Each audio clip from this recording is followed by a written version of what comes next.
Sir, আপনি কেন সোনাইত সমষ্টি থেকে প্রার্থী হতে চান 2026-এ? আমি যেটা দেখতে পেয়েছি বিগত 30 বছরের ভিতরে আমরা সোনাইতে একটা লিডারশিপ পাইনি। আমরা নেতা, আমরা যারা এমএলএ হয়েছে, যে আগের যে ঐতিহ্য ছিল সেই ঐতিহ্য থেকে আমরা অনেক দূরে সরে আসিছি। আমরা আগে দেখেছি এখান থেকে মেহেরাব আলী লস্কর এমএলএ হয়েছিলেন, এই কাছাড় থেকে। এখান থেকেই মইনুল হক সাহেব মন্ত্রী হয়েছিলেন, এখান থেকে গোলাম ওসমানের মতো ব্যক্তিত্ব এখানে হয়েছিলেন, আব্দুর রউফ সাহেব এমএ এলএলবি। এইগুলো অনেক সুশিক্ষিত মানুষগুলা আগে এখানে রাজনীতিতে এসেছে।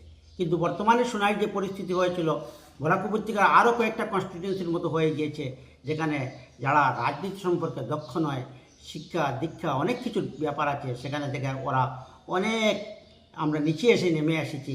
যেটা আমরা যদি বলি আজকে যে আসামের মানে বিভিন্ন কনস্টিটিউন্সিতে যে পরিস্থিতি হয়েছে, সেই একই পরিস্থিতি আমাদের সোনাইতে হয়েছে। সেটার থেকে পরিত্রাণ পাওয়ার জন্য একটা সুশীল সুশিক্ষিত সমাজকে রাজনীতিতে এগিয়ে নিয়ে আসার জন্য আমি সোনাই থেকে প্রতিদ্বন্দ্বিতা করতে চাই। এবং তার সঙ্গে এটাও আমি বলে রাখি, আমি প্রতিদ্বন্দ্বিতার উদ্দেশ্য শুধু এটা নয়, যে আমরা আগের যে ঐতিহ্য সেটা যেন আমরা পুনর্বার ঘুরিয়ে আনতে পারি পুরা গোটা বরাক উপত্যকায় তথা আসামে। সেটাই আমার উদ্দেশ্য এবং চিন্তা। আচ্ছা স্যার, আরো একটা কথা বলি, কংগ্রেসের টিকিট পাওয়ার বিষয়ে কতটা আত্মবিশ্বাসী আপনি? দেখুন, ভারতীয় জাতীয় কংগ্রেস সেটা বিভিন্ন জাতি বর্ণ ধর্ম নির্বিশেষে সবাই সংগঠিত হয়ে বানিয়েছিল। আপনারা জানেন 1885 খ্রিস্টাব্দে অ্যানি বেসান্তের নেতৃত্বে, তারপরে আমরা সুরেন্দ্রনাথ বন্দ্যোপাধ্যায় এবং এখানে শেখুল হিন্দ হোসেন আহমেদ মাদানী রহমতুল্লাহ আলাইহি, ওনারা এখানে সভাপতিত্ব করেছেন। ভারতে আসামের বিভিন্ন নেতারা এখানে নেতৃত্ব দিয়েছেন। সেই সংগঠন জাতি বর্ণ নির্বিশেষে সকলের সংগঠন, সেটার মাধ্যমে যে ভারতের শেষ পর্যন্ত স্বাধীনতা লাভ করা হয়। এবার আমি বিশ্বাসী এই জন্য কংগ্রেসে, যেহেতু আমি ওই সেকুলার আদর্শে বিশ্বাসী এবং আমি 1996 ইংরেজিতে গুয়াহাটি বিশ্ববিদ্যালয়ের এনএসপির ভাইস প্রেসিডেন্ট ছিলাম। তার পরবর্তীতে আমি 1998 ইংরেজিতে তৎকালীন মুখ্যমন্ত্রী বা উনি তখন পার্লামেন্টারি ইলেকশনের ক্যান্ডিডেট ছিলেন তরুণ গগৈজি, ওনার সাথেও আমি নির্বাচনে সহযোগিতা করেছি। তার পরবর্তীতেও আমি 2000 বিভিন্ন সনে সন্তোষ মন্দেব, জিপি গোয়ালা এবং তাদের সাথেও আমি তাদের রাজনৈতিক কাজে আমি সহযোগিতা করে এসেছি। এবং কংগ্রেসের সাথে আমি জীবনেই বিশ্বাসঘাতকতা করিনি। আমি কংগ্রেসের সাথে ছিলাম, আছি এবং ভবিষ্যতে থাকবো। আমি ওই আদর্শে বিশ্বাসী। তাই দলীয় হাইকমান্ড যদি চিন্তা করে, যে ভাবে যে এখানে একজন যে কোনো মানুষ যার কোনো সমাজ চেতনার একটা ইচ্ছা আছে, যিনি সমাজের কাজ করে যাবেন, সেই ধরনের একজন ব্যক্তিত্বকে যদি দিতে চায়, তাহলে নিশ্চয়ই আমি আশাবাদী আমাকেই দিবে। 2026-এ আমি এই জন্যই সোনাই কনস্টিটিউয়েন্সি থেকে প্রতিদ্বন্দ্বিতা করতে চাই, যেহেতু আমি এই সোনাইয়ের বাসিন্দা। এই অঞ্চলের জল, বায়ু, বাতাস সব কিছুর সাথে আমি নিবিড়ভাবে সম্পর্কিত। এলাকার মানুষের প্রধান সমস্যা আপনি কোনটাকে মনে করেন? দেখুন, আমাদের শুধু সোনাই কনস্টিটিউয়েন্সি নয়, গোটা উপত্যকার একটা সবচেয়ে বড় সমস্যা হলো সেখানে নেতৃত্বহীনতা। এবং এই নেতৃত্বহীনতার কারণে আজকে এলাকার মানুষের যে যুব প্রজন্ম, সেই প্রজন্ম আজ এমপ্লয়মেন্ট যেটা, সেই এমপ্লয়মেন্ট থেকে বঞ্চিত হয়েছে, শিক্ষা থেকে বঞ্চিত হয়েছে। আজকে আপনি দেখবেন যে শিক্ষা চলে, সেই শিক্ষা আমাদের সমস্যাকে সমাধান করতে পারেনি। আমাদের বিভিন্ন ধরনের যে টেকনিক্যাল এডুকেশনটা জরুরি ছিল, জব ওরিয়েন্টেড কোর্সগুলো ওপেন করা এবং জব ওরিয়েন্টেড স্কিল ওরিয়েন্টেড কলেজগুলো খোলা জরুরি ছিল, আমাদের নেতারা হয়তো সেই চিন্তাগুলো আজও করতে পারেনি। আমরা দেখেছি যে আমাদের নেতৃত্বহীনতার যে প্রবলেম যেটা, সেই প্রবলেমের কারণেই ওরা সুদূর প্রসারে চিন্তা করতে পারেনি। হ্যাঁ, শুধুমাত্র রাস্তাঘাট নির্মাণ, জলীয় প্রকল্প বা হসপিটাল, হেলথ, এগুলোকে সীমাবদ্ধ থাকলে হবে না। এটা তো আমাদের করতেই হবে, কিন্তু আমরা এমপ্লয়মেন্ট ওরিয়েন্টেশনের জন্য বিভিন্ন ধরনের স্কিমগুলো আমরা এই বরাক উপত্যকা, বিশেষ করে সোনাই কনস্টিটিউয়েন্সি, আপনি যদি দেখেন প্রায় এখানে 60টি আনুয়া আছে, যেটাকে আমরা লেক বলি। এবং হাওর যেটা আছে, আপনি দেখবেন আমাদের এখানে নেরগাম অঞ্চলে মাছপাড়া হাওর আছে। ঠিক এইভাবে আমাদের খত্তামপুর হাওর আছে, এনে অনেক হাওর আছে, এগুলা হাওর, বিল, নদী এবং মাঠগুলা যেগুলো আছে কৃষিক্ষেত্রে উর্বর জমি, সেইগুলোকে আমরা কীভাবে ব্যাপকভাবে ইউটিলাইজেশনে নিয়ে আসতে পারি এবং ফ্লাড কন্ট্রোল যেটা, সেটা ফ্লাড কন্ট্রোলটাও আমাদের করতে হবে। ফ্লাড যে বিভিন্ন সময় আমাদের ক্ষতিগ্রস্ত হয়, সেইগুলো যদি সমস্যার সমাধান করে অ্যাগ্রেরিয়ান ইকোনমিকে ডেভেলপমেন্ট করা যায়, তার সঙ্গে টেকনিক্যাল যেটা কোর্সগুলোকে যদি ওপেন করা যায়, তাহলে যুব প্রজন্ম ভবিষ্যতে অন্ধকারচ্ছন্ন থেকে মুক্ত পাবে এবং সেখানে একটা সমাজ জব ওরিয়েন্টেড একটা বা স্কিল ওরিয়েন্টেড একটা যুব প্রজন্ম গড়ে উঠবে। তখন আনএমপ্লয়মেন্ট প্রবলেমটা সলভ হবে। অন্যথায় আপনি সরকারি চাকরির উপর নির্ভর করে আপনার আনএমপ্লয়মেন্ট প্রবলেম সলভ করতে পারবেন না। জাতি এই অবস্থা থেকে আরও করুণ অবস্থায় চলে যাবে। সোনার সেই করুণ অবস্থা থেকে উত্তরণ করতে হলে আমাদেরকে সজাগ হতে হবে। আমি চাই জনগণকে সাথে নিয়ে, সবাইকে সাথে নিয়ে, শুধু সোনাই নয়, সোনাইকে একটা মডেল, একটা এরিয়া বানানো এবং পুরা উপত্যকাকে একটা কর্মযোগ্য স্থান রূপে তৈরি করতে আমরা যেন সচেষ্ট হই, সেটাই আমার প্রেরণা, সেটাই আমার চিন্তাধারা। রাস্তা, জলবিদ্যুৎ সমস্যা সকল গ্রামে, এই তিনটি বিষয়ে আপনি কি বলবেন? আমি সংক্ষেপে বলে দিয়েছি, রাস্তা, জলবিদ্যুৎ বা হসপিটাল, এগুলো তো প্রাইমারি সবাই করে আসছে, কিন্তু সেই এজেন্ডার অনেক উপরে আমরা যেতে হবে। এটা তো আমাদের করতেই হবে। হ্যাঁ, রাস্তাঘাট অনেক হয়েছে, আরও করতে হবে, কিন্তু আমাদের মেইন জিনিসটা হলো যে যুব প্রজন্মকে, যে ভবিষ্যৎ প্রজন্মকে একটা সুন্দর জীবন দান করতে হলে ওদেরকে এমপ্লয়মেন্টমুখী এডুকেশন দিতে হবে, ওদেরকে চরিত্র গঠনের জন্য আমরা চিন্তাধারা করতে হবে। আজকে যে যেগুলো দেখুন, রাজনীতি হলো সমস্ত সিস্টেমের কেন্দ্রবিন্দু, সেই সিস্টেমটা এখন নষ্ট হয়ে গিয়েছে। আপনি সেই 25-30 বছর থেকে যদি দেখেন, আমাদের যারা নেতৃত্বে আছে তারা কারা, তারা কেউ দেখবেন অর্থনৈতিক পাহাড় গড়ে বানিয়ে নিয়েছে, যে নাকি হয়তো কোনো একটা অবৈধ উপায়ে ইনকাম করেছে, সবাই আপনি দেখবেন। আমি কাউকে একা বলবো না, সেটা শিলচরের ক্ষেত্রে, করিমগঞ্জ, সোনাইয়ের ক্ষেত্রে হোক, হাইলাকান্দির ক্ষেত্রে হোক, তারপরে করিমগঞ্জের ক্ষেত্রে হোক, বদরপুরের ক্ষেত্রে হোক। যদি এটা না হতো তাহলে আপনি কি বলেন আজকে 8 পাস, 10 পাস, 11 পাস, এরা কি আজকে আসাম অ্যাসেম্বলিতে গিয়ে লেজিসলেশন করতে পারতো? ওরা কি লেজিসলেশন বুঝে? আইন প্রণয়নটা হলো মেইন। যদি আইন সুস্থভাবে, সূক্ষ্মভাবে প্রণয়ন করা না হয়, তাহলে আপনি যেগুলো ঘর বাড়ি, হসপিটাল বা আপনি যে কোনো জিনিস যেগুলো ডেভেলপমেন্ট করবেন, তাহলে সেই ডেভেলপমেন্টগুলো ওরা চুরমার করে দেবে।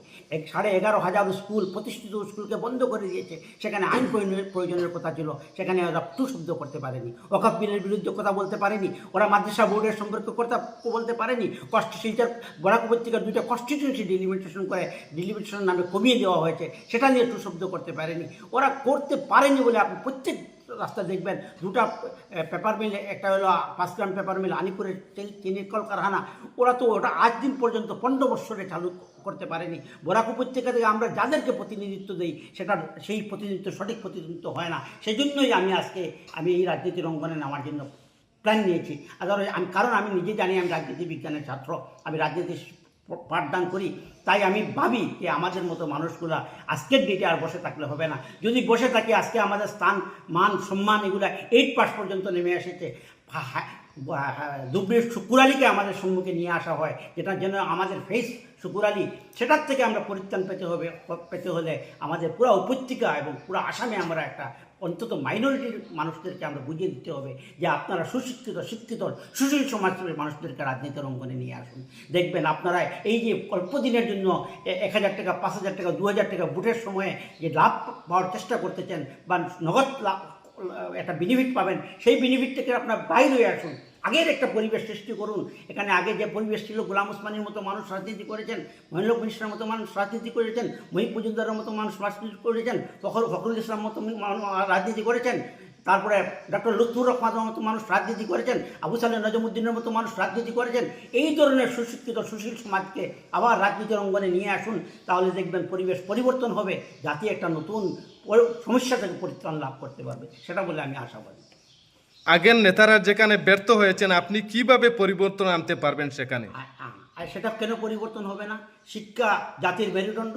যদি একটা সুশিক্ষিত সুশীল সমাজের ব্যক্তিরা যদি নেতৃত্ব নিতে আসে, তাহলে দেখবেন আসাম অ্যাসেম্বলিতে এমন ল পাস হবে, যে লগুলা নিয়ে আপনি এই যে ছোটো মাদ্রাসা বোর্ড বন্ধ হবে না, যে লগুলা নিয়ে মানুষের ঘরবাড়ি ভাঙানো হবে না, যে লগুলা নিয়ে মানুষের যেগুলো বন্ধ হয়েছে, কলকারখানা একটা এগুলো তা বন্ধ করা হবে না, মানুষের ট্যাক্সেশন কম নেওয়া হবে, মানুষকে তার সরকারি যেটা একটা ওয়েলফেয়ার স্টেট, সেই ওয়েলফেয়ার স্টেটে নেওয়া আসার জন্য সবাই যখন কথা বলবে তখন রাষ্ট্র বাধ্য হবে সেই কাজ করতে।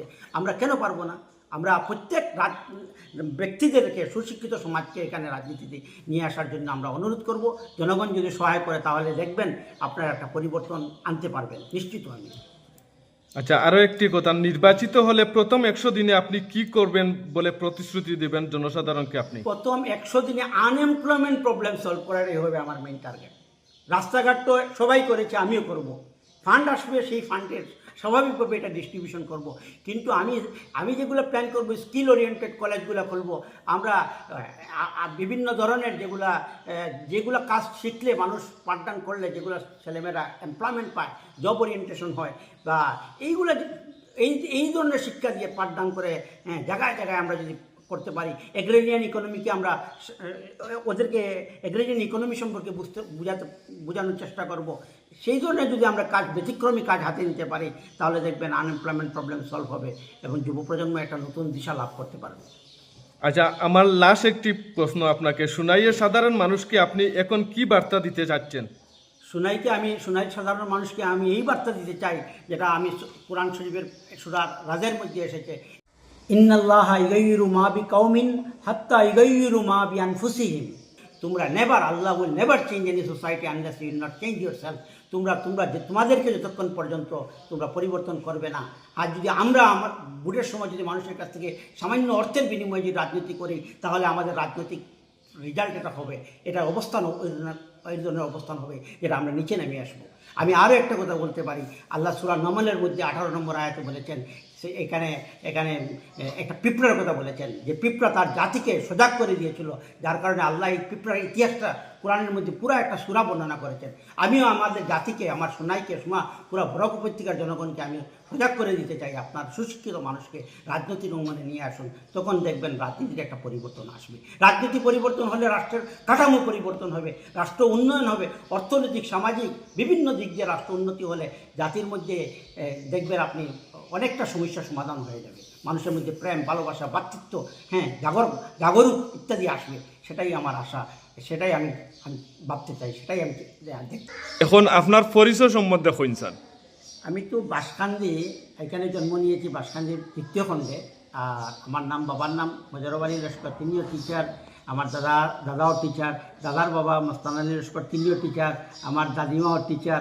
আমাদের এর আগে আরও সব এটাও দিনী লাইনের শিক্ষক ছিলেন, যারা আমরা পীর অলি আল্লাহ বলি। তো এইভাবে আমাদের জীবনটা চলে যাচ্ছে। বর্তমানে আমি শিক্ষকতা নিয়ে ব্যস্ত আছি। আর বিশেষ করে আমি FA ডিগ্রি কলেজ এবং MA জুনিয়র কলেজ মৌলানা আহমেদ আলী এবং ফখরুদ্দিন আলী আহমেদ, দুটি কলেজের প্রতিষ্ঠাতা, এবং দুটি কলেজকেই আজকে এই পর্যায়ে নিয়ে এসেছি। আর আপনি তো নিজের পরিচয় কী বলবো, আপনি পরিচয় বললে অনেক কিছু বলতে হয়, কিন্তু আমি চাই সাধারণত এটা লুকিয়ে রাখা, এত ফোকাস করতে চাই না। তবে পড়াশোনা করেছি, সেই রাজনীতির অঙ্গনে এসে তো অনেক কিছু বলতে হবে। আমি পলিটিক্যাল সায়েন্সে গুয়াহাটি বিশ্ববিদ্যালয়ে মাস্টার্স, ইকোনমিক্সেও মাস্টার্স, হিস্ট্রিতেও মাস্টার্স, এখন আমার PhD ফাইনাল পজিশনও আছে। জাস্ট আমার একটা রিসার্চ ডিক্লারেশন হবে, এই পর্যায়ে আছি। আর আমি বিশেষ করে আমি একজন সমাজসেবী। আমি বাল্যকাল থেকেও আমি সমাজসেবা করে আসছি, একবারে বিগিনিং থেকে। এবং দিনী মিজাজকে নিয়ে, দিনী কাজকর্মকে আমি কিছু ভালো পছন্দ করি, এবং মানুষের কাছে ন্যায় ইনসাফ প্রতিষ্ঠিত হোক, সেটা আমার জীবনের কামনা এবং ইচ্ছা। এবং মানুষকে একটা সুশীল সমাজ এবং শিক্ষিত সমাজ গড়ে তুলতে পারি যেন, সেটা আমার স্বপ্ন। এবং মানুষকে কর্মযোগ্য মধ্যে ব্যস্ত রাখা, সেটা আমার একটা দীর্ঘদিনের প্রত্যাশা, সেটাই আমার পরিচয়।